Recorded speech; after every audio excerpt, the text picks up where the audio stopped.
महाप्राण ह आणि ज्या वर्णामध्ये ह ची छटा आढळते त्याला सुद्धा आपण काय म्हणतो महाप्राण। मग असे ह ची छटा आढळणारे महाप्राण किती आपले 14 ते 14 आणि ज्यामध्ये ह ची छटा आढळत नाही असं त्याला काय म्हणायचं अल्पप्राण। काय म्हणायचं त्याला अल्पप्राण। मग अल्पप्राण किती आपले 20 अशी किती मिळाले आपल्याला 34 मिळाले।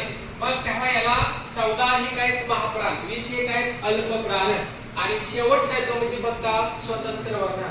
हा स्वतंत्र वर्ण बघता ळ हा कुठल्या भाषेच्या माध्यमातून आला द्रविड भाषेच्या माध्यमातून तो आपल्या मराठी भाषेमध्ये आलेला आहे। मग या तक्त्यावरती तुम्हाला 100% 1 मार्कावर परीक्षेला प्रश्न केला 100% म्हणजे हा आपला तक्ता पाठच पाहिजे। मग व्यंजनाला काय म्हटलंय वेगवेगळ्या प्रकारची जी नाव दिली ते नाव आपल्या लक्षात राहिले पाहिजे। कधी पण तुम्हाला केव्हा कसा पण तुम्हाला परीक्षेला प्रश्न विचारू शकतात। त्यामुळे व्यंजनाचे प्रकार वर्गीय किती आणि अवर्गीय किती किंवा त्याच्यामध्ये आपण वर्गीकरण किती प्रकारे केलं हे सगळं आपल्याला माहित असणं गरजेचं आहे। आता कठोर व्यंजने त्याला श्वास किंवा अघोष व्यंजने सुद्धा म्हणतात आणि मृदू व्यंजने त्याला नाद किंवा घोष वर्ण सुद्धा म्हणतात। म्हणजे अशी वेगवेगळ्या प्रकारची नावं पण आपल्या लक्षात राहिले पाहिजे। प्रश्न कोणता विचारेल कसा विचारेल काय सांगता येतं का नाही। मग त्यासाठी आपल्याला हा तक्ता तुमचा पाठच पाहिजे आणि ते पाठ करण्यासाठी अगोदर तुमचे वर्णमाला पाठ पाहिजे। वर्णमाला